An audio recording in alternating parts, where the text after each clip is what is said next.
En el nombre del Padre, y del Hijo, y del Espíritu Santo. Amén. Dios te salve María, llena eres de gracia, el Señor es contigo.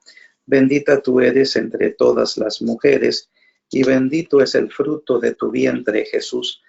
Santa María, Madre de Dios, ruega por nosotros pecadores, ahora y en la hora de nuestra muerte. Amén. Dale, Señor, el eterno descanso y brille para ellos la luz eterna, que las almas de los fieles difuntos por la misericordia infinita de Dios descansen en paz. Amén. Del Evangelio de San Juan. En el principio era el Verbo, y el Verbo estaba ante Dios, y el Verbo era Dios. Él estaba ante Dios en el principio, por él se hizo todo, y nada llegó a ser sin él. Lo que fue hecho tenía vida en él, y para los hombres la vida era la luz. La luz brilla en las tinieblas, y las tinieblas no la impidieron. Vino un hombre enviado por Dios que se llamaba Juan. Vino para dar testimonio como testigo de la luz, para que todos creyeran en él. Aunque no fue él la luz, sino que daba testimonio de la luz. Él era la luz verdadera, la luz que ilumina a todo hombre y llegaba al mundo. Ya estaba en el mundo se hizo por medio de él, y el mundo no la recibió. Vino a su casa propia y los suyos no la recibieron. Pero a todos los que la recibieron, les dio capacidad para ser hijos de Dios, al creer en su nombre. Al creer en su nombre han nacido no de sangre alguna, ni por ley de la carne, ni por voluntad de hombre, sino que han nacido de Dios. Y el Verbo se hizo carne, puso su tienda entre nosotros, y hemos visto su gloria, la gloria que recibe del Padre y del Hijo único. En él todo era don amoroso y verdad. Juan dio testimonio de él, dijo muy fuerte, de él yo hablaba al decir, el que ha venido detrás de mí está ya delante de mí, porque era antes que yo. De su plenitud hemos recibido todos, y cada don amoroso preparaba otro. Por medio de Moisés hemos recibido la ley, pero la verdad y el don amoroso nos ha llegado por medio de Jesucristo. Nadie ha visto a Dios jamás, pero Dios, Hijo único, el que está en el seno del Padre, nos lo dio a conocer. Le pedimos al Señor que nos acompañe en este compartir que vamos a tener sobre su persona, que nos permita a todos nosotros como cristianos poder profundizar cada vez más el núcleo de nuestra fe, aquello que nos caracteriza, reconocer a Jesús de Nazaret, reconocer al Hijo de la Virgen, al Hijo del Carpintero, como al Hijo de Dios hecho carne.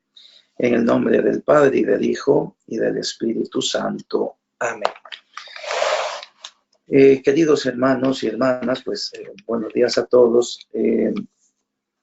La vez pasada estuvimos viendo pues unos pequeños propedéuticos para acercarnos al misterio de Cristo, y hoy comenzamos a centrarnos ya en la persona de Jesús de Nazaret.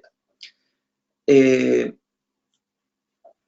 cristianismo es una persona, el cristianismo es Cristo. El cristianismo expresa la convicción de que hace 2000 años vivió un hombre que se llamó a sí mismo Hijo del Padre y que tuvo una relación íntima con el Dios del Antiguo Testamento. Y los primeros cristianos, los apóstoles, los primeros cristianos que fueron atraídos por la grandísima, la excelsa personalidad de este hombre, a través también de sus palabras y de sus obras, lo reconocieron como Dios. El cristianismo no es una religión de un libro, no. El cristianismo es una persona, el cristianismo es Jesús de Nazaret. Entonces, vamos a adentrarnos en el misterio, ¿no? Podrían ustedes poner como título la persona de Jesús de Nazaret. La persona de Jesús de Nazaret. Si ustedes notan, ya el mismo título expresa un acercamiento a la persona, porque no estamos diciendo Jesucristo.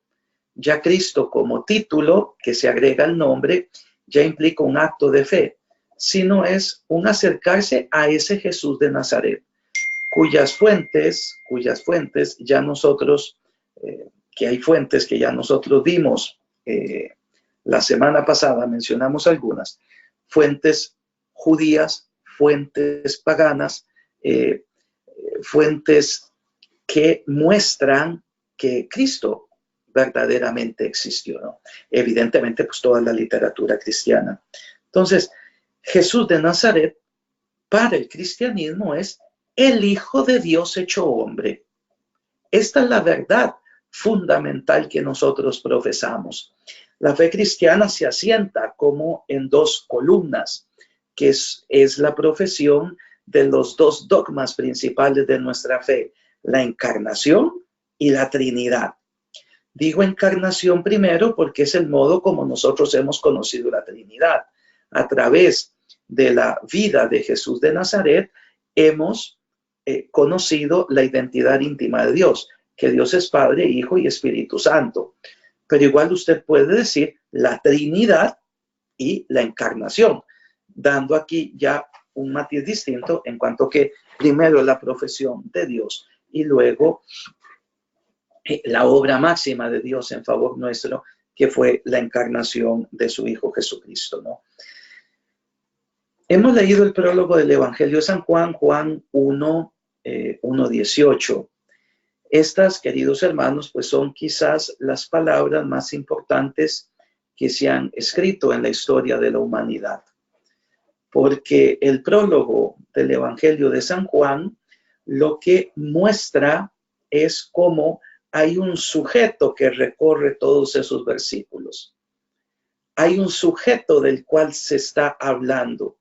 Hay un sujeto al cual se le atribuyen los verbos que se hallan en el prólogo.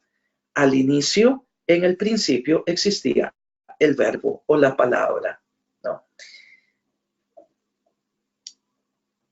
El verbo estaba ante Dios, el verbo era Dios, por el verbo se hicieron todas las cosas, lo que existe tenía vida en el verbo es la luz de los hombres, que los hombres no recibieron. El verbo como luz verdadera, el verbo como aquel que llegaba a este mundo, el verbo como aquel que ya estaba en el mundo, versículo 10, el verbo como aquel que vino a su casa y los suyos no lo recibieron. Y llegamos hacia el versículo 14. Este verbo que era Dios, estaba con Dios, se hizo carne. Juan 1:14, el versículo principal de toda la Sagrada Escritura. Y el verbo se hizo carne y puso su tienda entre nosotros, y nosotros hemos visto su gloria, ¿no? Aquí ya tenemos que este verbo de Dios tiene la particularidad de haber asumido lo que no era. Dios es Dios, Dios es espíritu, Dios es atemporal, Dios está en su eternidad, Dios no conoce el límite de su poder. Pues bien, este Dios, Hijo, la palabra de Dios, se hizo carne, se hizo hombre. Ojo, y es un hacerse hombre sin dejar de ser lo que era, que es el gran error, pues, de muchos hoy. Pretender que la encarnación implicó que la divinidad de Jesucristo fue como negada por el mismo Dios para que sea él un simple hombre. Y ahora, a partir del versículo 14, ¿no? Con la encarnación del Hijo de Dios, muy bien, hemos visto su gloria. Juan dio testimonio del verbo hecho carne. Luego versículo 16, del verbo hecho carne que posee una plenitud, todos hemos recibido gracia por gracia. Por medio del verbo hecho carne vino la verdad. La verdad y la gracia se nos han dado por el verbo hecho carne. Pero ojo, ya aquí en el versículo 17 ya nosotros tenemos el nombre compuesto, que es el nombre terreno con el título de fe. Nos llegó por medio de Jesucristo. Por medio de Jesucristo. Este verbo que en un primer estadio únicamente estaba en el seno del Padre, en la eternidad divina, se hizo carne, y este verbo hecho carne es Jesucristo, gracias al cual hemos recibido la verdad y la gracia. Y ahora es importantísimo, nuevamente, en el último versículo se va a conjugar todo. Nadie ha visto a Dios, pero Dios, Hijo único, el que está en el seno del Padre, nos lo dio a conocer. Entonces, este verbo es el Hijo de Dios. Este verbo es el Hijo de Dios. Y este verbo que se hizo carne en el versículo 14, viene presentado en el versículo 18 como aquel que está en el seno siempre del Padre, aunque se haya hecho carne, ¿no? Dios, el Hijo, la palabra se hizo carne asumiendo lo que no era, asumiendo nuestra humanidad. La encarnación, queridos hermanos y hermanas, y eso anótenlo bien, la encarnación no es un movimiento físico, como decir que lo que antes estaba en un lugar ha comenzado a ser en otro lugar, dejando de estar en este lugar. No, la encarnación es un movimiento que sin dejar de estar donde se halla la persona divina del Hijo, ¿no? En el seno del Padre, vino a este mundo asumiendo nuestra humanidad. Entonces, hablar, por tanto, de la persona de Jesús de Nazaret desde esta cristología, no, que comienza del alto en San Juan, es hablar del verbo de Dios que se hizo carne, el verbo de Dios que asumió lo que no era, el verbo de Dios, Jesucristo el Señor, por quien hemos recibido la gracia y la verdad.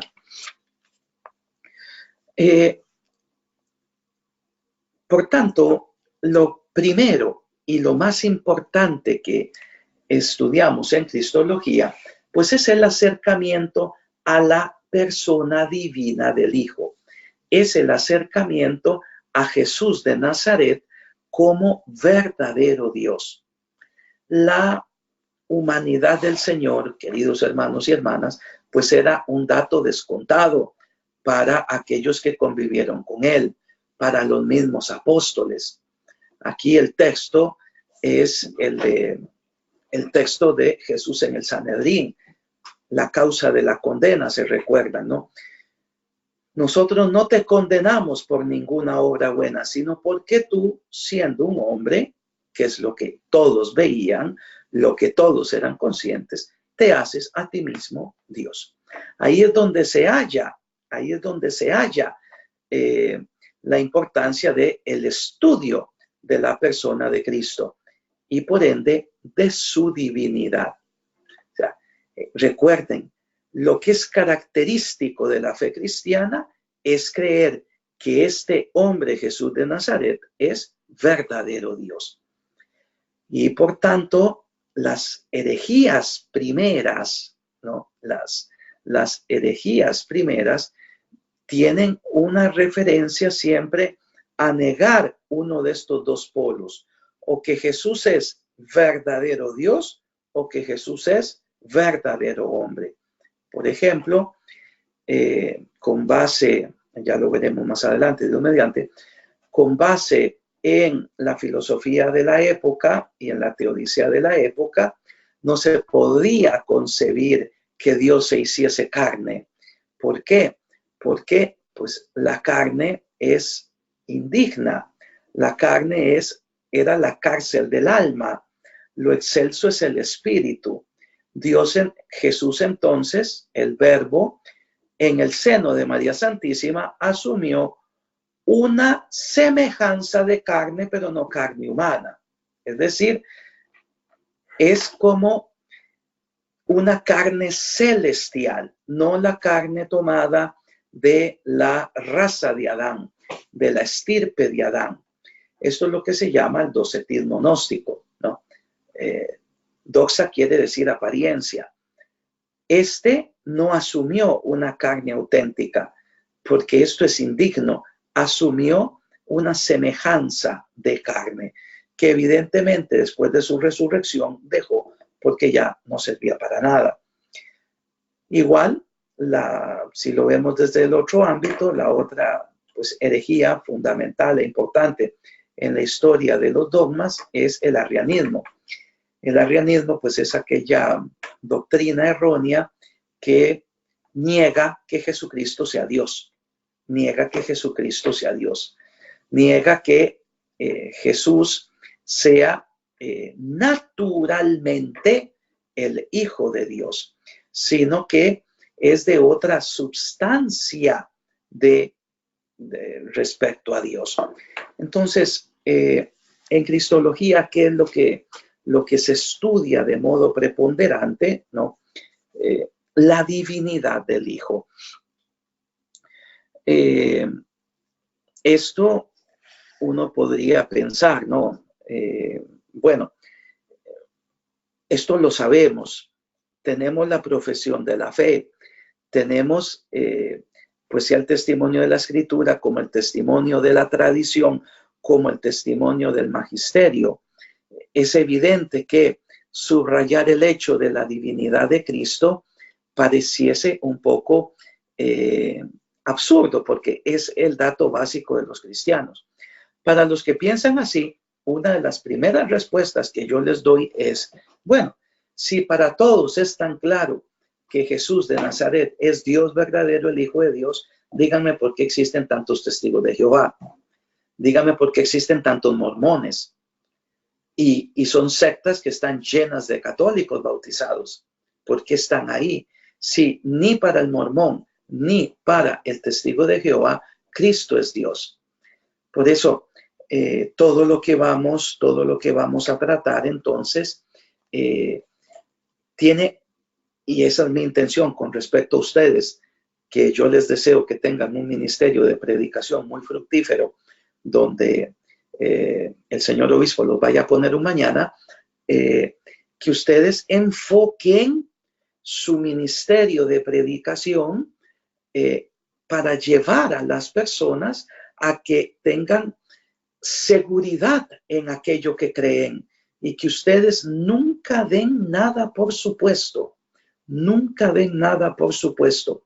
Piensen, una de las características más interesantes del arrianismo, ¿cuál es? Llegó un momento en el que prácticamente la totalidad del episcopado abrazó la herejía arriana. Prácticamente la totalidad. Entonces, fue donde la providencia después mandó grandes figuras como San Atanasio de Alejandría en Oriente y San Hilario de Poitiers en Occidente. ¿Para qué? Para que la fe de Nicea, concilio de Nicea que después estudiaremos, fuese difundida en la iglesia, fuese defendida en la iglesia, fuese aceptada como expresión real, ¿no?, de nuestra fe cristiana ortodoxa, ¿no?, sobre todo con la expresión de la misma substancia del Padre. Ya con esa expresión, que para nosotros es bastante extraña y necesita mucha explicación filosófica, la iglesia consagró qué cosa, que es Dios de Dios, luz de luz, Dios verdadero, porque la misma substancia divina del Padre es la misma substancia divina del Hijo. Y después, aunque no se diga, pues la misma substancia del Espíritu Santo. ¿Por qué? Porque Dios comparte una sola substancia. Entonces, vamos a ver vamos a ver tres cosas.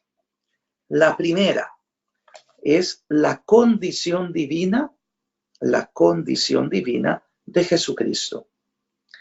La segunda es su misión salvadora, es decir, ¿qué vino a ser el Hijo de Dios? ¿Para qué se encarnó? Y la tercera, que es la más, digámoslo, la más complicadita y para mí la más fascinante, es la explicación de la persona misma del Hijo de Dios. Entonces, podríamos decir, ¿no?, que la divinidad de Jesucristo, pues es la parte más importante del estudio de la persona de Jesús. Su parte como Salvador, como Redentor, es aquella más actual. ¿Por qué? Porque el ser humano siempre se interroga sobre su futuro. Pensemos hoy que estamos celebrando la conmemoración de todos los fieles difuntos. Y la parte de la explicitación racional de la persona divina del Hijo de Dios, hecho carne, pues es la más difícil.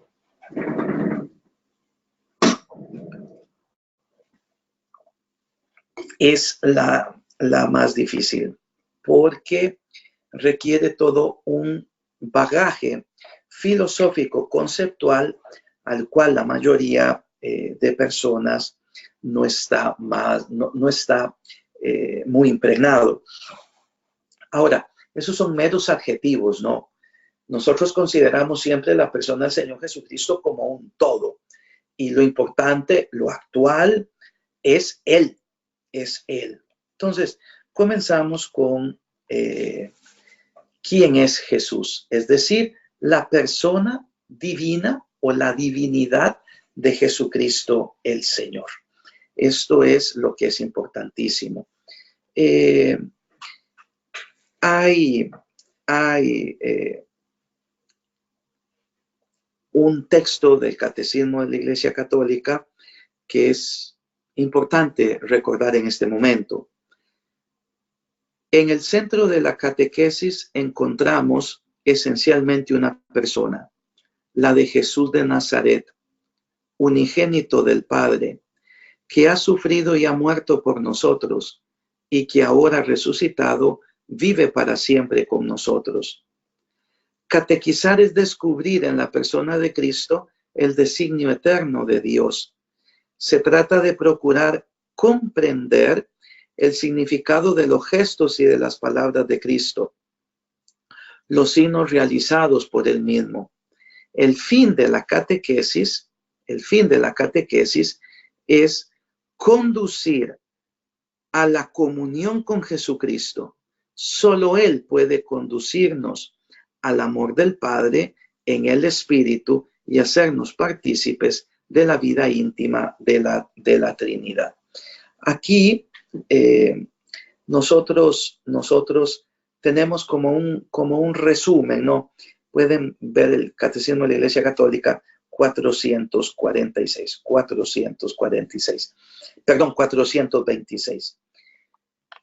Hablar entonces de la persona divina del Hijo, hablar de la persona o de la divinidad de Jesucristo, es remitirse al texto bíblico con el cual hemos iniciado hoy, el texto del prólogo de San Juan. Jesús de Nazaret es el Verbo encarnado, ¿no? Acerca de la palabra verbo, hijo, padre, etcétera, Dios mediante, si nos presta vida, lo vemos el mes entrante, con el Tratado de la Trinidad. Aquí ahorita lo que es importante para cada uno de nosotros es descubrir la identidad de este Jesús. ¿Quién es este Jesús? Pues de acuerdo con el Evangelio, este Jesús es el Verbo del Padre, es decir, la palabra del Padre. Luego, esta palabra del Padre es el Hijo del Padre, es el Hijo de Dios. Luego, esta palabra del Padre, quien es Hijo de Dios, se ha hecho hombre en el vientre de la Santísima Virgen María, sin dejar de ser lo que era, Hijo de Dios. De modo que después de la encarnación tenemos que Jesús de Nazaret tiene dos nacimientos, uno en la eternidad del seno del Padre, otro en la temporalidad del seno de María Santísima. Jesús de Nazaret es hijo del Padre, es hijo de la Virgen. Aquí, repito, es fundamental en esta primera parte acerca de la divinidad de Cristo en enfatizar que estamos hablando de la persona suya, de la persona del Hijo. ¿Cómo sé yo cuando yo me estoy refiriendo a una persona? Cuando yo digo la palabra ¿quién? Cuando yo digo el pronombre interrogativo ¿quién? ¿Quién es Cristo? Pues bien, Cristo es el Verbo, Cristo es el Hijo que, llegada a la plenitud de los tiempos, se hizo carne en el seno de la Santísima Virgen María. Ahora, subrayen esto, por favor. La afirmación de que Jesucristo es Dios, la afirmación de que Jesús de Nazaret posee una naturaleza divina, es un dato de fe. Es un dato de fe. Es necesario que yo lo crea. Es necesario que yo me acerque con la fe de la Iglesia, en la fe de la Iglesia, y profese sin ambajes que Jesús de Nazaret es Dios. La divinidad de Cristo, pues no es un dato que se impone a la inteligencia de modo inmediato. Hay evidentemente razones de peso por las cuales se puede observar, se puede deducir su divinidad, como vamos a ver, los milagros, su doctrina, pero y las profecías que se cumplieron en Cristo. Pero esto puede ser que se le dé una interpretación diversa. A mí siempre me ha llamado poderosamente la atención. Se los voy a escribir el nombre de la persona. Yo ya se los he compartido antes. Este exegeta, James Dunn,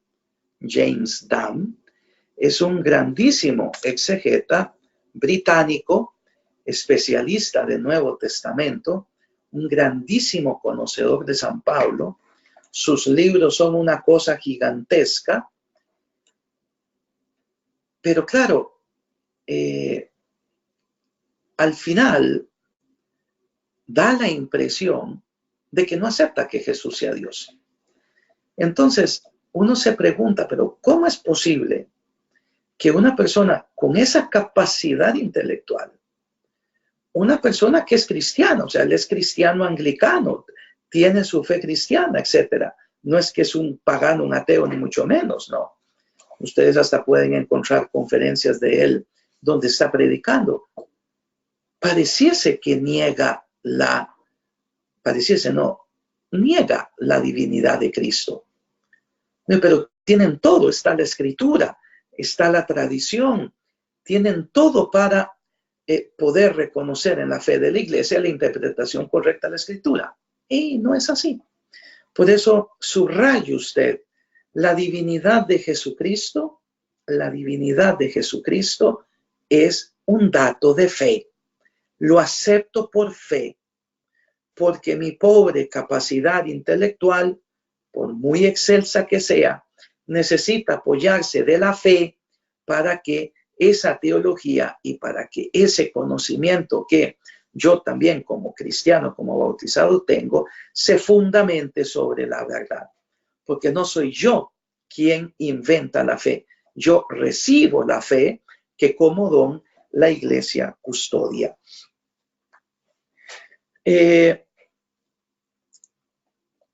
Vamos a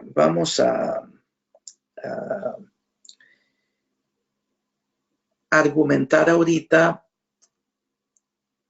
con bases racionales acerca de la divinidad de Cristo. O sea, es decir, cómo verdaderamente yo me puedo acercar con la palabra de Dios, gracias a la cual Dios se ha revelado, a entender que Jesús de Nazaret sea verdadero Dios, ¿no? Porque, claro, la fe no es un salto al vacío, la fe no es ciega. La fe implica, queridos hermanos y hermanas, un apoyo en la palabra de Dios. Y sea en los escritos del Nuevo Testamento como en la tradición de la iglesia, está esa certeza gracias a la cual la fe en la divinidad de Cristo viene absolutamente apoyada. Digamos, pónganlo así, primer criterio para acercarse a la divinidad de Cristo. El primer criterio, ¿cuál es? Sus milagros.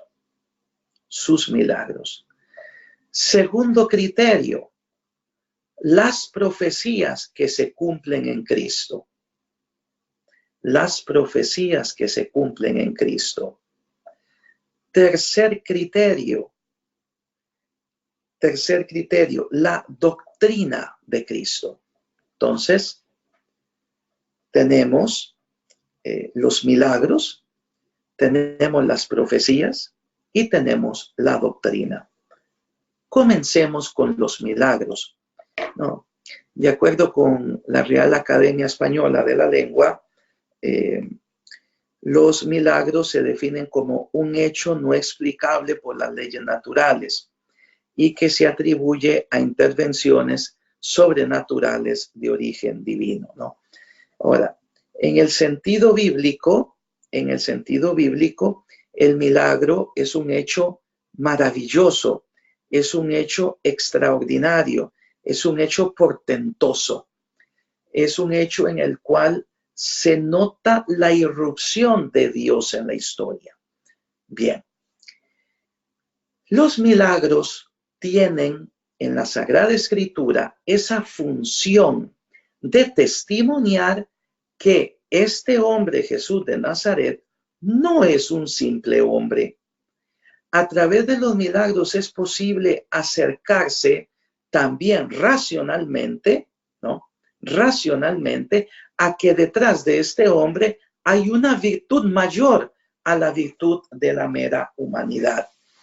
Esta es una explicación de Santo Tomás de Aquino, cuando él analiza, por ejemplo, el Evangelio de San Juan. Siempre que Cristo ha dicho alguna verdad importante acerca de su persona, hace un milagro. Hace un milagro. Para que lo que él dijo con su doctrina venga después ratificado con sus palabras. Padre, entonces, perdón. ¿sí? Dijiste en la Sagrada Escritura lo que hace es testimoniar, ese milagro lo que hace es testimoniar. Ahí me quedé perdido, Padre. Es testimoniar que Jesucristo es Dios. ¿Por qué? Porque detrás de esa obra, detrás de ese hecho milagroso, tiene que haber una virtud que va más allá de la humanidad. El ser humano por sí solo no puede caminar sobre las aguas.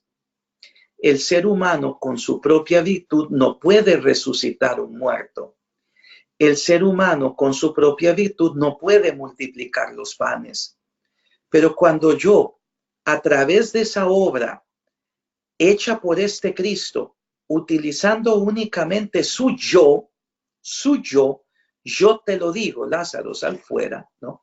Su yo logro intuir que detrás de este yo no está únicamente el yo de un hombre, sino tiene que estar un yo divino. Ya vamos a ver textos muy, muy importantes en los cuales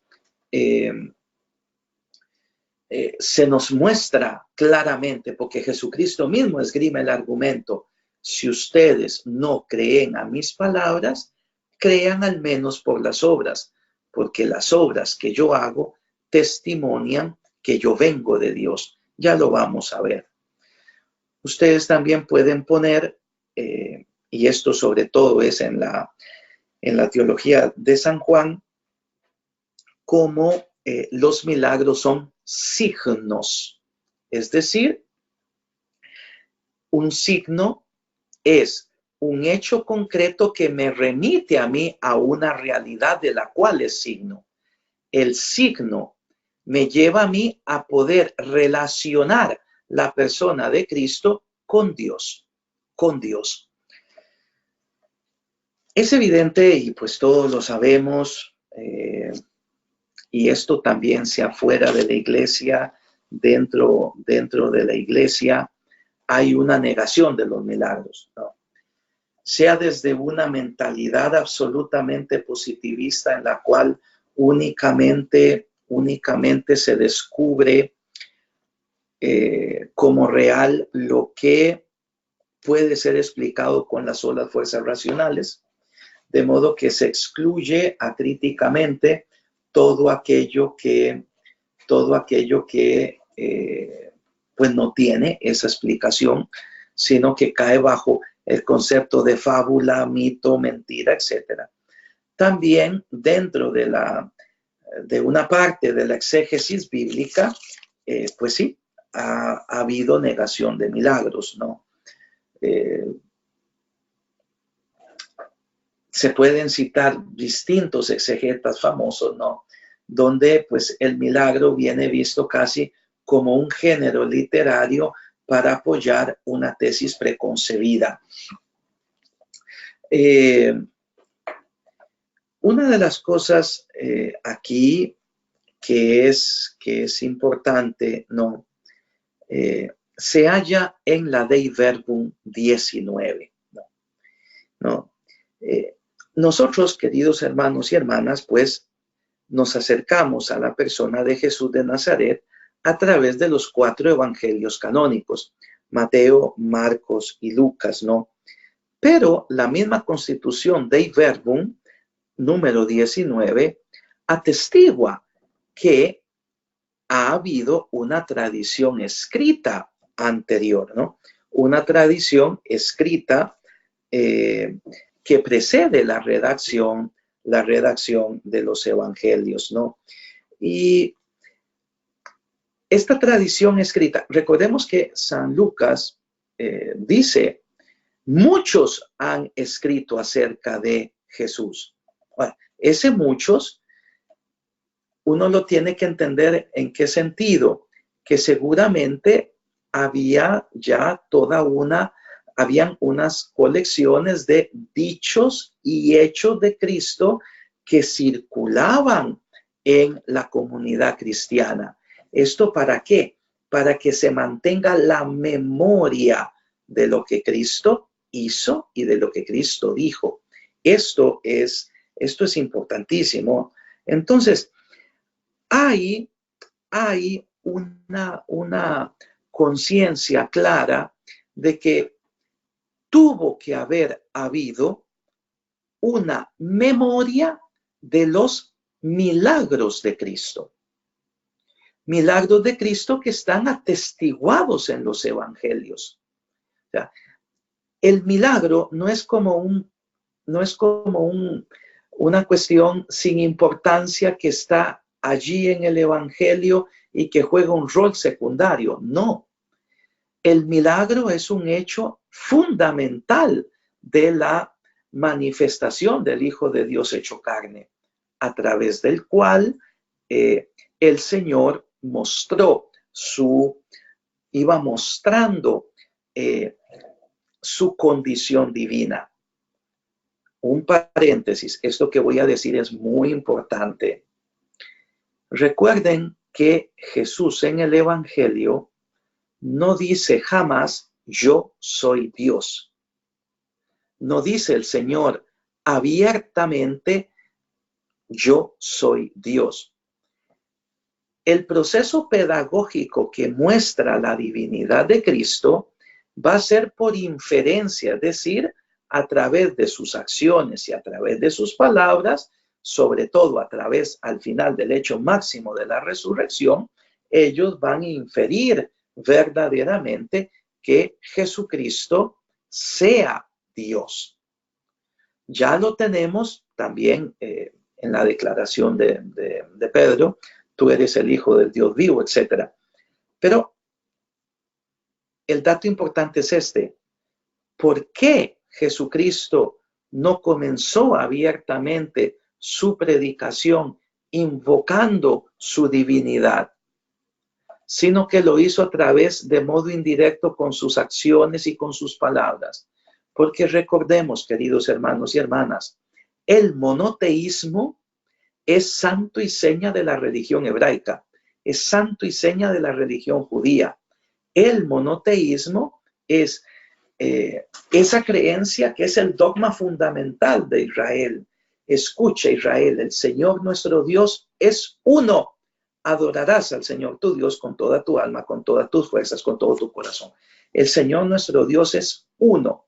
De modo que en aquella fascinación inicial que los apóstoles tenían por Cristo, aquella fascinación inicial gracias a la cual ellos se iban acercando a este maestro que tenía que tener una personalidad arrolladora, el Señor va en modo paulatino.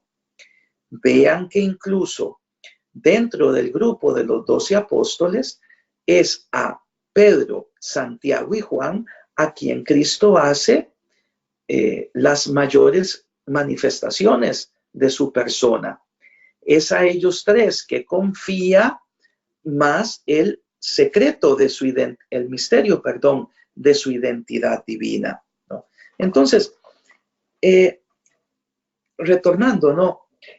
Los primeros cristianos, y esto pues uno lo entiende, ¿no? Los primeros cristianos iban haciendo como colección de dichos y hechos, y esto en muy poco tiempo tuvo que haber servido para que, como dice el Dei Verbum 19, se hubiese una tradición escrita que precede a la redacción de los cuatro evangelios.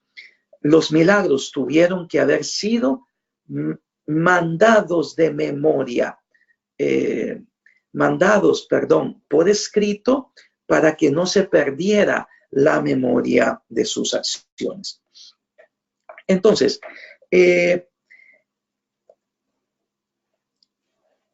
cuando uno se acerca al milagro, entonces, pues uno ve un signo de Dios y al mismo tiempo un signo que es extraordinario, ¿no? Extraordinario. Pongamos un ejemplo. Un signo de Dios, del amor de Dios para con la persona, la resurrección del hijo de la viuda. El Señor se acerca, siente compasión por la viuda que acaba de perder su hijo único y resucita al hijo de la viuda. Un hecho de compasión divina que muestra a través de ese signo la cercanía de Cristo en cuanto Dios, que muestra la cercanía del amor de Dios para con la persona. Un hecho portentoso cuando Jesús está en la diatriba sobre si él puede perdonar pecados o no. Los fariseos le dicen, solo Dios puede perdonar los pecados. ¿Y qué dice el texto evangélico? Para que sepan que el Hijo del Hombre, es decir, Cristo en cuanto hombre, tiene el poder para perdonar pecados, yo le digo al paralítico, levántate y camina. Un hecho portentoso, ¿no? Entonces, siempre los milagros los podemos ver desde estas dos dimensiones. Signo del amor divino que busca evidentemente resaltar el carácter amoroso de Dios para con su criatura, y un hecho portentoso gracias al cual esa doctrina predicada por Cristo, el testimonio de su persona, viene radicado. En el Evangelio, pues se relatan literalmente 39 milagros de muy diversa índole, ¿no? Ustedes pues pueden acercarse al Evangelio para leerlos. A mí lo que me interesa es que Jesús apela a sus milagros. El Señor Jesucristo esgrime como argumento para acercarse a su divina persona los milagros, ¿no? Entonces, Jesús los aduce como prueba de su condición divina. Vean Juan 10, 37, 38. Juan 10, 37, 38, ¿no? Tenemos también Juan 10, 25. Si ustedes no me creen a mí, al menos mis obras dan testimonio de mí. Juan 10, 25. En Juan 15, 24, ¿no? En Juan 15, 24, el Señor Jesús va a culpar a los que no creen en él, aunque hayan visto sus milagros. Cuando Jesús manda a sus apóstoles a que visiten a Juan el Bautista, Mateo 11, 4, 6, lo que les dice es, vayan y díganle a Juan los milagros que yo hago, que los ciegos ven, que los sordos oyen, etcétera, ¿no? En Mateo 12, 28, el Señor Jesús se defiende ante la acusación de que él pues prácticamente está endemoniado, diciendo, si yo arrojo a los demonios con el dedo de Dios, con el Espíritu de Dios, entonces es que ha llegado a ustedes el reino de Dios, ¿no? Entonces, el milagro hace parte íntima de el quehacer de Cristo. Lo escuchamos cuando fue antier en el Evangelio, ¿no? Vayan a decirle a ese zorro, cuando Jesús se enoja con Herodes, ¿no? Que quiere matarles. Vayan a decirle a ese zorro, yo expulso demonios y hago curaciones hoy y las haré mañana, ¿no? Es decir, el Señor presenta su ministerio taumatúrgico como un ministerio de revelación de su identidad divina, ¿no? Y si ustedes leen Mateo 11, 23, se van a dar cuenta cómo el Señor regaña también a las ciudades impenitentes de Corazín y Betsaida, porque aunque hayan sido testigos de sus milagros, siguen sin creer. Siempre con respecto a los milagros, ¿no? Como vía para acercarse a la divinidad de Cristo que nosotros creemos por fe, ¿no? El Evangelio muestra cómo la misma muchedumbre reconoce las obras que Cristo hace y las ensalza. La muchedumbre, la masa que seguía a Cristo, no es ignara de ese poder, Aquí hay un poder que las personas mismas testimonian y que la muchedumbre testimonia. Por ejemplo, Lucas 6:19, ¿no? De Jesús salía una fuerza que los curaba a todos. Juan 6:2, a Jesús le seguía una muchedumbre porque veían los milagros que hacía con los enfermos, ¿no? Nicodemo dice en Juan 3:2, nadie puede hacer los prodigios que tú haces si Dios no está con él. Juan 3:2. El ciego de nacimiento en Juan 9, 32, 33. Juan 9, 32, 33. Jamás se ha oído decir que alguien haya abierto los ojos a un ciego de nacimiento. Si éste no fuera de Dios, no hubiese podido hacer nada, ¿no? Si ustedes leen Juan 7:31, Juan 7:31, cuando venga el Mesías, ¿hará más milagros de los que éste hace? No. Marcos 2:12, jamás hemos visto cosa igual. Marcos 2:12, jamás hemos visto cosa igual. Es decir, el Evangelio muestra cómo la muchedumbre que había sido receptáculo de estos milagros, testigo de estos milagros, certifican de que ocurrió algo particular, ¿no?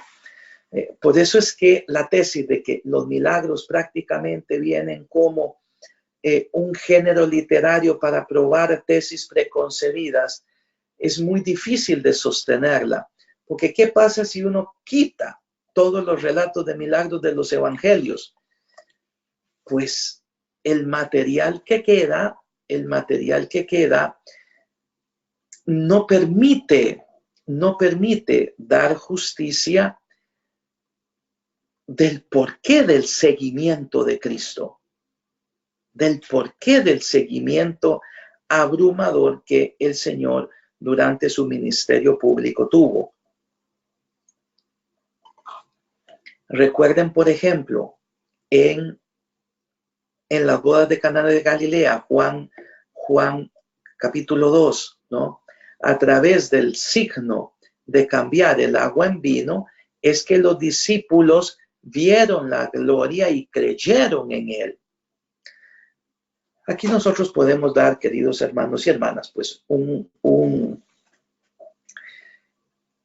experiencia que es de todos, ¿no? Una experiencia que es de todos. Si uno ve un Padre Pío de Pietrelcina, por ejemplo, ¿no? Entonces, las acciones extraordinarias vividas alrededor de la vida de Padre Pío hace que la gente esté curiosa, que la gente quiera ver, incluso el que no cree va por un motivo o por otro. Y si comienzan a ver curaciones como en los santos taumaturgos, ¿no?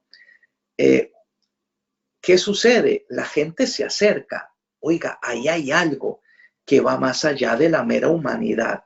Es normal. De modo que Jesucristo el Señor, a través de las acciones milagrosas, mostró que había en él algo más y evidentemente esto jalaba a la gente. Cristo lo dijo cuando lo seguían multitudes, capítulo 6 del Evangelio de San Juan. Ustedes me siguen porque yo les di de comer. Ustedes me siguen porque yo les multipliqué los panes. Entonces, los milagros, por tanto, han sido reconocidos y ensalzados por la muchedumbre. Pero luego también los apóstoles. Recordemos, los apóstoles fueron escogidos para estar con Cristo. Por tanto, los apóstoles, ellos han visto, han testimoniado qué cosa Jesucristo y su obra. Déjenme aquí y les leo a este respecto un texto que quería leerles antes, pero se me fue. Primera de Juan 1:15. Primera de Juan 1:15. Todo lo que era desde el principio, lo que hemos visto, lo que hemos oído con nuestros ojos y palpado con nuestras manos, me refiero a la palabra de la vida, porque la vida se dio a conocer y nosotros hemos visto la vida eterna. Hablamos de ella y se la anunciamos, aquella vida que estaba con el Padre y que se nos dio a conocer. Lo que hemos visto, lo que hemos oído, se lo anunciamos también a ustedes para que ustedes estén en comunión con nosotros, pues nosotros estamos en comunión con el Padre y con su Hijo Jesucristo. Y les escribimos esto para que nuestra alegría sea completa. Perdón. Aquí nuevamente se utilizan verbos que son verbos fácticos, es decir, verbos que se refieren a hechos concretos, a hechos particulares. Lo que hemos visto, una referencia inmediata a las obras de Cristo, a sus milagros. Lo que hemos oído, una referencia inmediata a su doctrina. Si ustedes leen, por ejemplo, Juan 2, 1, 11, ¿no? Juan 2, 1, 11, a través de este primer milagro de Cristo, de este primer signo de Cristo, se afianza la fe de sus apóstoles. En Juan 2:23 leemos, muchos creyeron en su nombre, viendo los milagros que hacía. En Mateo 8:27, 14:27, 31, ¿no?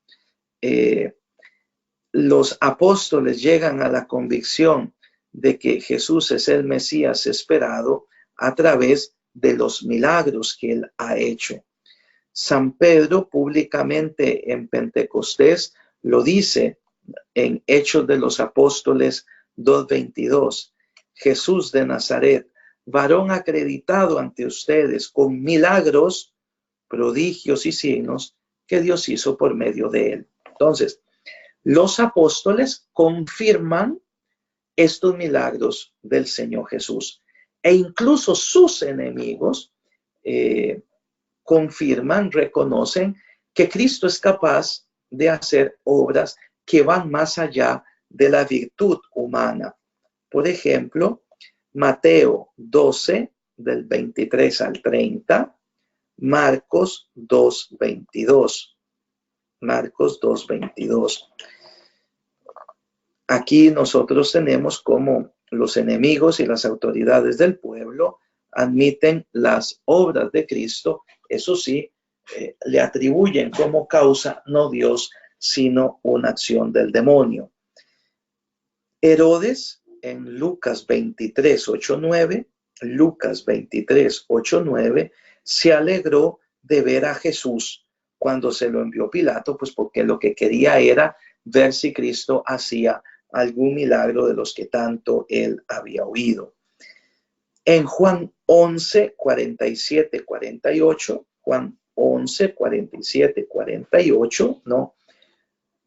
A Cristo deciden matarlo porque hacía muchos signos, hacía muchos milagros. Y aquí voy a leer un texto de un judío que no es cristiano, o sea, no es bautizado, pero que tiene una gran simpatía por Jesucristo. Este judío dice así, se llama Shalom Ben Chorin. Todas estas narraciones, las de los milagros, deben ser aceptadas tal y como aparecen relatadas, como testimonios de la imborrable impresión que Jesús causó dentro de su ambiente. Por eso a Jesús no se le recriminan sus curaciones, solo se le recriminan cuando éstas tienen lugar en sábado. Hasta ahí la cita de un libro que se llama Hermano Jesús, página 55, ¿no?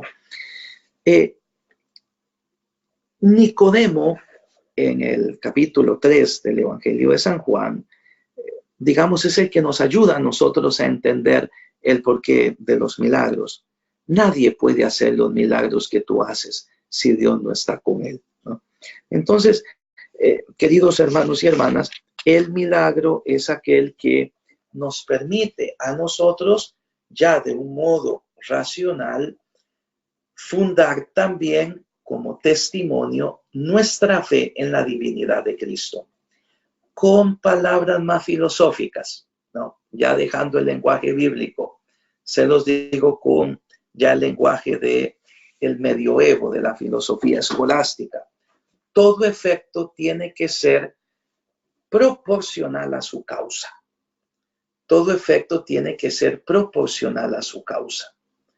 Si el efecto va más allá de la virtualidad humana, es decir, más allá del poder de la naturaleza humana, tiene que ser atribuido a una causa que sea correspondiente con el milagro.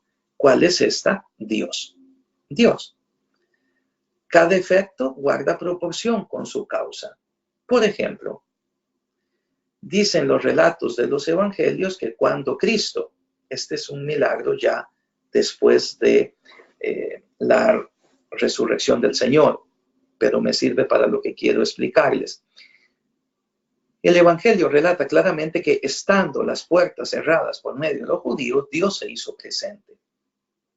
Pero un cuerpo no puede estar ocupando el mismo espacio de otro cuerpo. O sea, el espacio que ocupa mi mano izquierda, para que sea ocupado por la derecha, tengo que quitar la izquierda y dejar la derecha. Pues bien, no es posible que el cuerpo de Cristo, que es un verdadero cuerpo humano, por más glorificado que sea, para que sea un cuerpo humano, tiene que guardar leyes naturales. Entonces, ¿cómo hizo para pasar por las paredes estando la puerta cerrada? Un milagro, ¿no? Entonces, aquí nuestra inteligencia, por tanto, se interroga.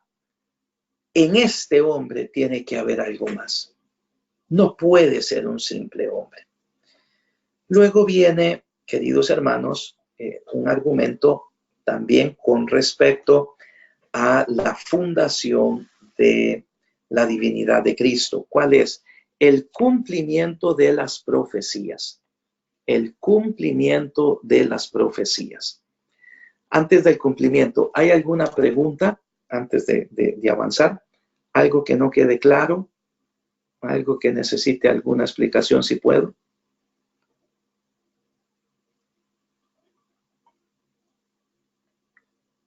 Padre, buenos días, ¿me escucha? Sí, señor. Padre, solo una preguntita ahí al inicio. Cuando usted estaba hablando, no sé si es que usted decía que alguien comenta que Jesús asumió la semejanza de la carne, pero en una forma celestial.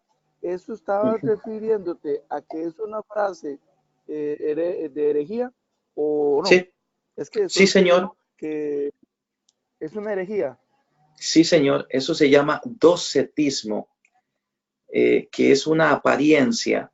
Cristo no habría asumido una carne del linaje de Adán, sino que habría asumido como un cuerpo celestial. Esto por la indignidad de la carne humana en la cultura griega.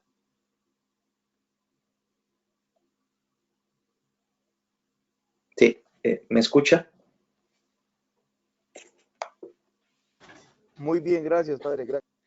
Aquí, por ejemplo, lo pueden ver en la primera carta de San Juan. La primera carta de San Juan dice, quien no reconoce al Hijo de Dios venido en carne es un anticristo. Porque la gran lucha de San Juan también era, o sea, es mostrar la divinidad de Cristo, pero al mismo tiempo, mostrando la divinidad, enfatizar fuertemente la humanidad, porque ya estaba corriendo la idea que Jesús no había asumido un cuerpo como el nuestro. Entonces, ¿qué es lo importante aquí? Que si él no asumió un cuerpo como el nuestro, él no se encarnó. La encarnación no tuvo lugar. Y si él no se encarnó y no asumió nuestro cuerpo, entonces implica que tampoco nuestro cuerpo ha sido redimido, porque lo que no ha sido asumido no ha sido redimido. Es esta la explicación, sí. ¿Está claro? Sí. Sí, sí, claro, Padre. Ahora Sí. sí es que donde estoy ahorita hay muy poca cobertura. Entonces, apenas fue Comprendo. que pude pescar esto y yo lo dejé ahí marcado. Gracias. Comprendo, cómo no, con gusto. ¿Algún otro que necesite?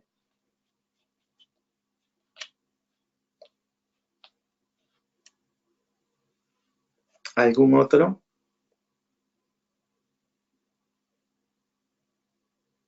Bueno, pasamos entonces a un segundo punto que nos acerca a nosotros a establecer esta divinidad de Jesucristo, ya aquí es con el argumento escriturístico, ¿no?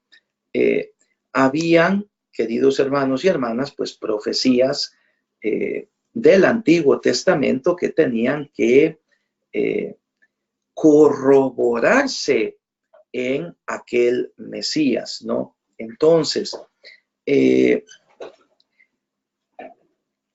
muchas de estas profecías leemos en el Evangelio que así se cumplió la palabra del profeta, se dice, ¿no? Pero también en lo que Cristo hizo y en lo que Cristo dijo, los autores sagrados reconocían el cumplimiento de lo que se había anunciado para la era mesiánica. Entonces, lo que es importante, voy a darles algunas citas, ¿no? Juan 5:39. Juan 5:39. Escudriñen las escrituras, ya que en ellas ustedes creen tener vida eterna, pues ellas dan testimonio de mí, dice Cristo. Juan 5:39. ¿No? Ustedes pueden ver Mateo 1:22, Mateo 1:22, Mateo 2:6, 15, 18, 23. Mateo 2, 6, 15, 18, 23. ¿Qué se dice allí? De este modo se cumplió lo dicho por el profeta, ¿no? Entonces, la prueba de las profecías a favor de la divinidad de Cristo consiste en que en la persona de Cristo se han cumplido las promesas de Dios que se hallan en la historia de Israel. Luego, nosotros tenemos vaticinios que también fueron cumplidos, ¿no? Mateo 16:21, Lucas 18:31, 33, Juan 2, 18, 22, ¿no? Donde el Señor había anunciado su padecimiento. En Mateo 24, 9, 13, Marcos 13, 9, 12, Lucas 21, 12, 18, tenemos las persecuciones que sufrirán los seguidores. Repito las citas: Mateo 24, 9, 13, Marcos 13, del 9 al 12, Lucas 21, del 12 al 18. Aquí tenemos, ¿no?, el preanuncio de persecuciones. Igualmente tenemos cómo se preanunció la destrucción del templo, Mateo 24, 1, 2, Marcos 13, 1, 2, Lucas 21, 5, 7, ¿no? Entonces, aquí, digámoslo, en otras palabras un poco más formuladas, cuando se quiere presentar la divinidad de Cristo con base en las profecías, es porque se está haciendo uso de la revelación al pueblo de Israel.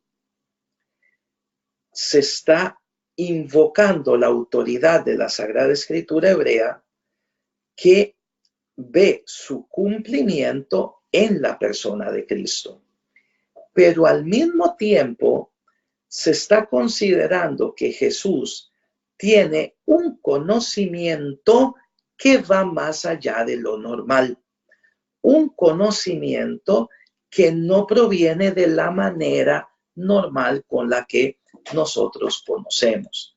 y es pues ese conocimiento profético, ¿no? Donde él ha hecho uso de un conocimiento que deriva de otra fuente que no puede ser únicamente, la natural.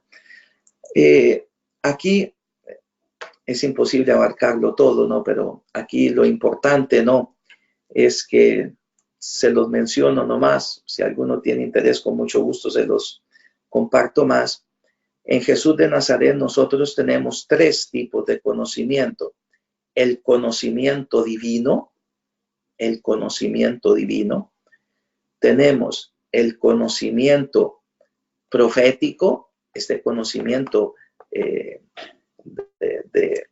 donde Dios hace presente un conocimiento que de otra persona la mente no puede tener, y tenemos el conocimiento experimental en Jesús, es decir, aquel conocimiento que avanza por las vías naturales, que tiene inicio en los sentidos. Entonces, a través de las profecías que se cumplieron en Cristo y a través de las profecías que Cristo mismo hizo y que demuestran, además, los textos que demuestran un conocimiento superior de Jesús, nosotros tenemos también un acercamiento a su divinidad. Lo escucho, hermano. El segundo es progético o profético. Es que no le escuché bien. Profético, hermano, sí. Sí. Gracias. Con gusto. Luego hay un tercer punto, ¿no? Con el cual nosotros nos acercamos a esa divinidad de Jesucristo. Y es su doctrina. La doctrina de Cristo, evidentemente, que está muy ligada a, pues, su conocimiento, ¿no? La doctrina de Cristo a nosotros nos muestra que en este hombre tiene que haber habido algo más. Había algo más que un simple hombre. Por ejemplo, nosotros sabemos por Mateo 13:55, ¿no?, que Jesús es el hijo del carpintero, el hijo del artesano. En Lucas 4:18-20, lo que sabemos qué cosa es, que él sabía leer. Pero por su origen humano, ¿no?, el Señor Jesús era de un estrato social bajo, no ilustrado. Recuerden la escena de el Señor en medio de los doctores de la ley, ¿no?, donde los doctores lo escuchaban asombrados de la sabiduría. Entonces, la doctrina de Cristo en cuanto tal nos permite también a nosotros acercarnos a su divinidad. Una cuestión que es importante, que los autores, los especialistas señalan, es cómo esta doctrina pues siempre lleva una profunda carga escatológica, es decir, la doctrina de Cristo es una doctrina que no únicamente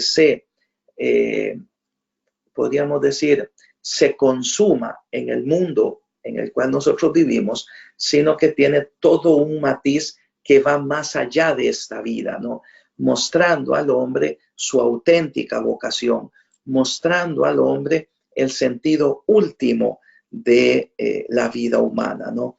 ¿Qué es la vida eterna? La adquisición del reino de los cielos, la gloria eterna, algo tan propicio en el día de hoy para nosotros católicos, ¿no? Algunos textos sobre la doctrina que yo considero importantes. Lucas 4:26. Lucas 4:26. Lucas 4:36. Lucas 4:36. Mateo 7:28. Mateo 13:54. Aquí nosotros escuchamos, ¿no? Todos le aprobaban y estaban admirados de las palabras llenas de sabiduría que salían de su boca. Cuando Jesús acabó estos discursos, todos se maravillaban las muchedumbres de su doctrina, porque les enseñaba como quien tiene poder y no como sus doctores. Ellos quedaban atónitos y se decían, ¿de dónde le viene a ese tal sabiduría? ¿No? Si nosotros nos vamos a Juan 1, 49, 50 y Juan 2, 11, Juan 1, 49, 50 y Juan 2, 11, aquí nosotros tenemos, ¿no? Ante el asombro de Natanael, la respuesta de Jesús, ¿no? Jesús le dijo, tú crees porque te dije que te vi debajo de la higuera. Sin embargo, verás cosas mayores. Aquí en el 2:11, leámoslo también.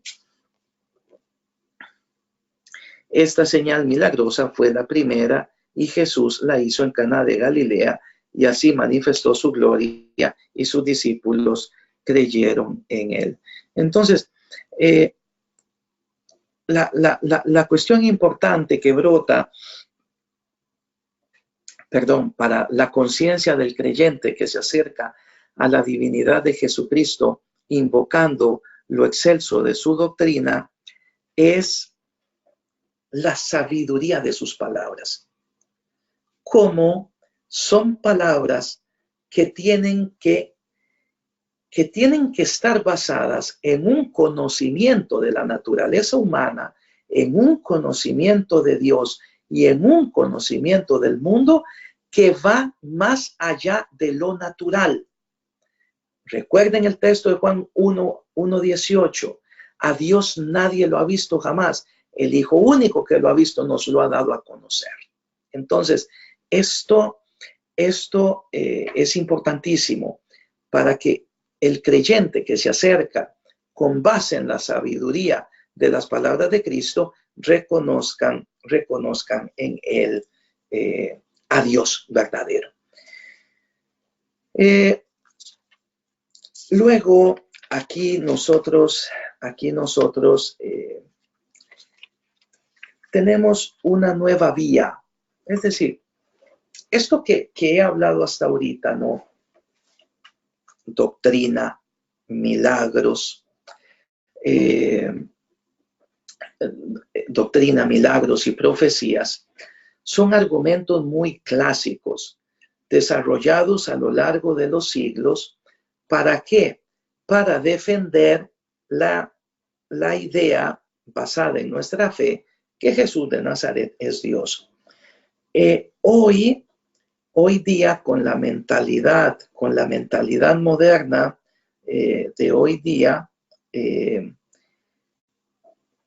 se está invocando mucho el principio de la fascinación de la persona de Cristo. Es decir, esto es un pensamiento muy moderno y que no deja, evidentemente, de tener razón. Yo no sé si ustedes se han sentido alguna vez verdaderamente fascinados por alguien. O sea, que uno dice, caray, esta persona es estupenda, esta persona pues es impresionante.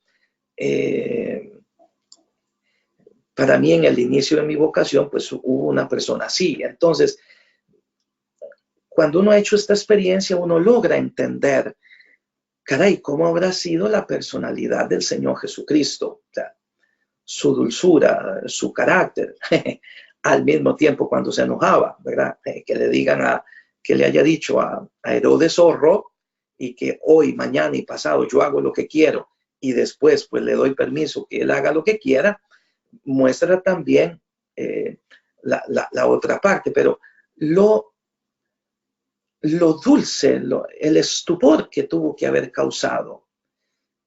Pensemos, o sea, piensen ustedes cuando Jesucristo llama a Pedro. sea, ¿qué ocurrió ahí?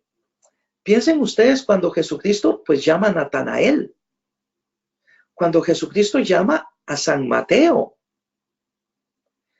¿Qué vivió Zaqueo para que cambiara?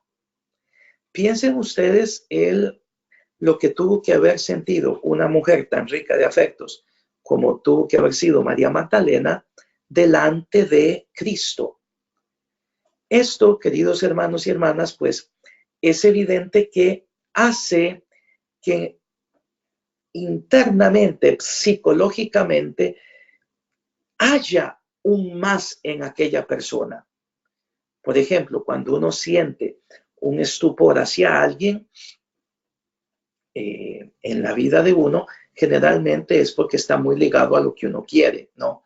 Qué sé yo, una persona muy santa, una persona pues muy versada en ciencia, una persona muy dulce de carácter. Es decir, debe haber una característica que muestra verdaderamente para mi interior que esa persona tiene un más que no se halla en el común de los mortales. Pues esto tuvo que haberse vivido al inicio también con el Señor Jesucristo. Su persona, ¿no? Entonces,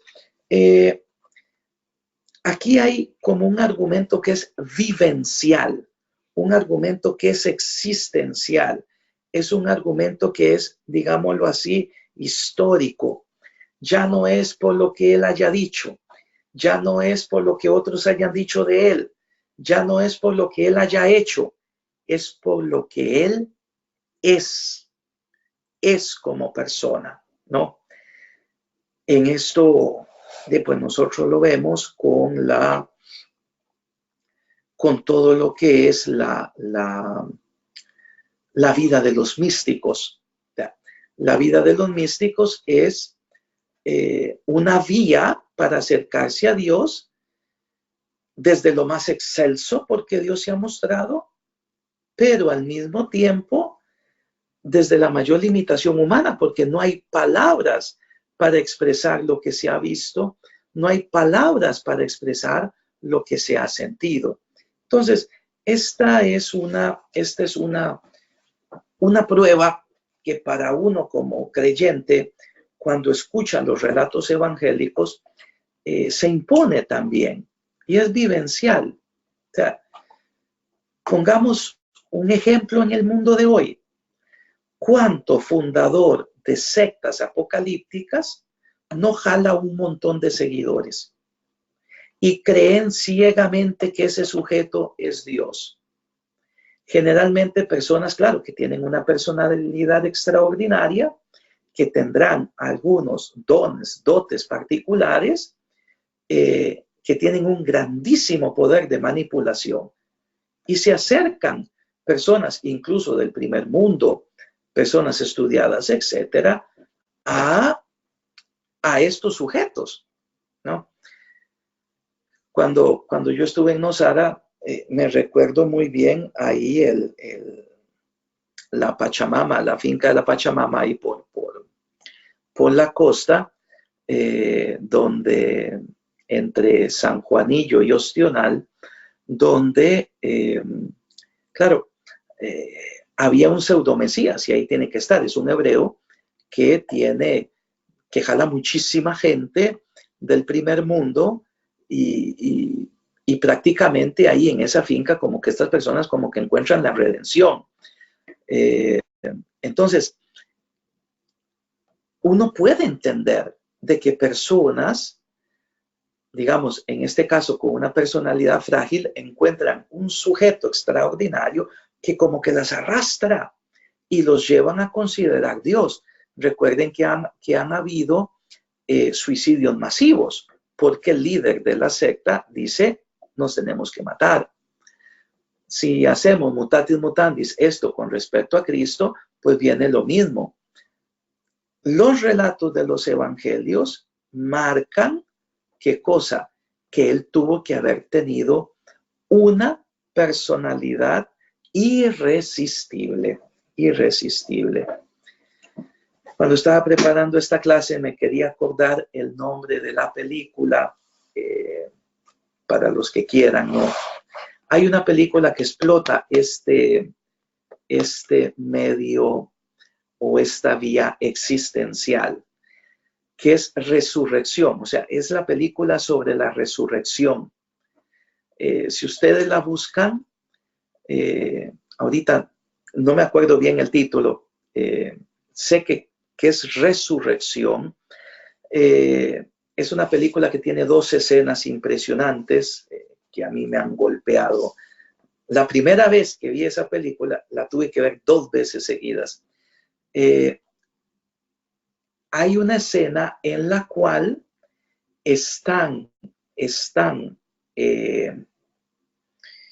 cuando están recogiendo los testimonios a María Magdalena y a una mujer anciana, esas 2 mujeres presentan de Cristo algo que si ustedes lo hubiesen conocido, hubiesen creído en él. Espero no traicionar, que mi memoria no me traicione. Si ustedes lo hubiesen conocido, dice María Magdalena, hubiesen creído en él. Y la señora dice una frase como, ya es imposible que paren esto. ¿Qué fue lo que golpeó? Uno, si piensa críticamente, se da cuenta que él, ¿cómo se llama esto? El director de la película y el escritor del guión tuvo una intuición.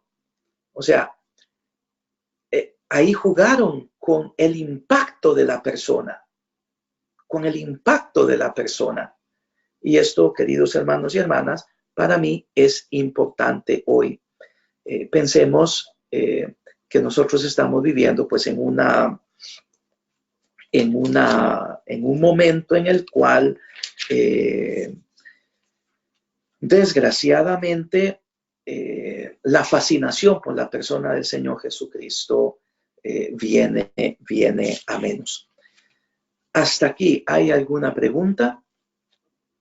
¿Algo que deseen antes de seguir?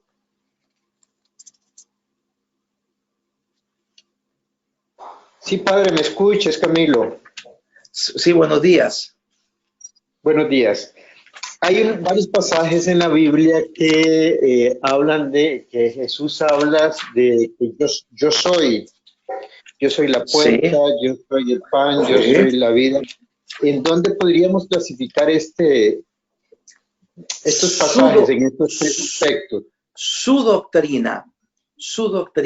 Gracias por recordármelo.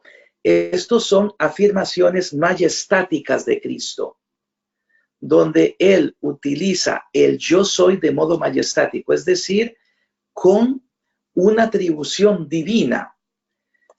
Recuerden que cuando el Señor lo van a apresar en el huerto de los olivos y están preguntando por Jesús de Nazaret y Él dice, yo soy, ellos caen de rodillas, ¿no? El yo soy tiene un ligamen con el nombre de Dios en Éxodo 3:14. Yo soy el que soy. Entonces, estos títulos majestáticos, yo soy el pan de vida, yo soy la luz del mundo, quien me sigue no camina en tinieblas, yo soy la puerta de las ovejas, yo soy el buen pastor, etcétera, es siempre dentro de la excelsitud de su doctrina. Jesucristo, a través de sus palabras, hace que que quienes lo escuchan tengan que llevarse a cuestionar. O sea, se tienen que cuestionar, ¿este quién es? ¿Este quién es? Y eso con base en lo que ha dicho, únicamente en lo que ha dicho. Entonces, respondiendo a su pregunta, y gracias, muy pertinente el dato, es dentro de la doctrina. O sea, este hombre predicó de un modo que no era el habitual, arrogándose una autoridad que no era habitual, incluso arrogándose una relación con Dios que no era habitual, que los evangelistas conservan con la palabra Abba, con la palabra Padre. Sí. Muchas gracias. Muy buena la aportación. ¿Alguien más? Gracias, Padre. Entonces, Padre, queridos sí, hermanos, pues si no hay nada... Ajá. sí, nada más como para corroborar. Cuando usted mencionaba sobre los milagros, entonces son considerados como un género literario. No. Los que los critican, la crítica a los milagros, Okay. ya, la crítica, sí, no, Dios guarde, me excomulgan. La crítica a los milagros es de dos géneros. Uno que es filosófico positivista, es decir, todo se explica con causas naturales, ¿no? Todo se explica con causas naturales. No hay ninguna intervención de un ser divino. Aunque exista ese ser divino, no interfiere en el orden natural. Todo fenómeno tiene explicación racional. Eso es el positivismo. Y es, digámoslo así, un argumento que está fuera de la iglesia. Ahora, con respecto a la Sagrada Escritura, a la exégesis bíblica, hay muchos, desgraciadamente, hay muchos que ponen los milagros como un género literario, los milagros como una manera de hablar, con la cual se adorna o con la cual se completa lo dicho y hecho por el Hijo de Dios. Y aquí, si yo ya leo desde género literario, ¿qué quiere decir? Que yo estoy diciendo que no son históricos, les estoy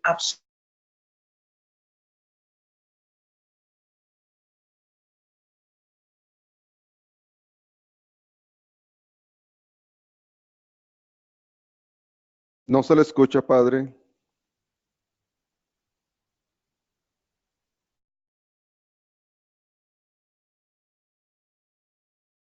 No sé si soy yo o no lo escuchaba, padre, eso último. No, le No, escucha, no, padre. no se escucha. que lo que no se escuchó fue lo último. Bueno, repito brevemente. Los milagros han recibido dos tipos de críticas. Una fuera de la iglesia y una al interno de la iglesia.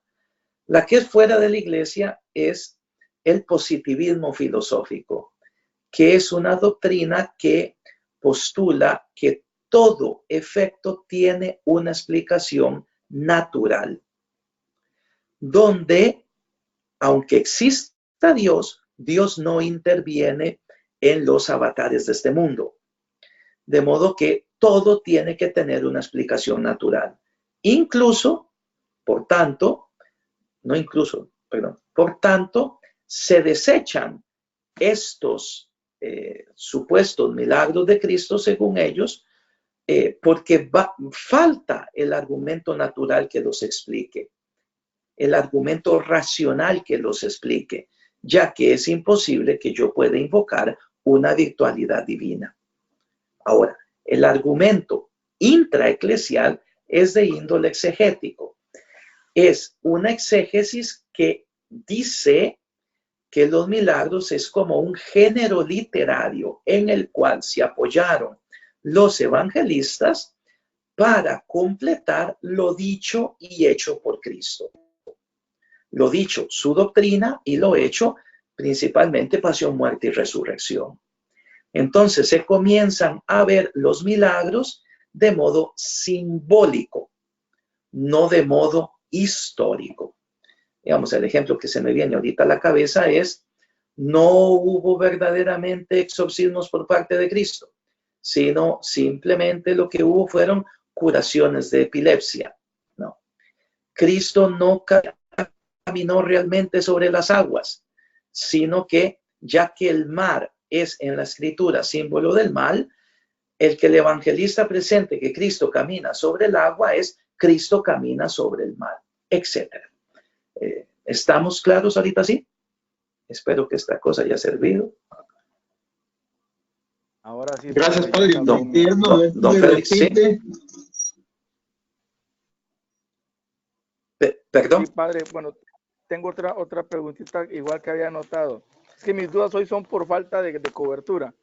Cuando usted mencionaba Sí. que Cristo es Dios, que eso debemos de verlo por fe, ¿es porque Él no se presenta como tal o porque hay textos que sí lo acreditan como Él es Dios? Don Gerardo, fíjese que no le escucho, hermano.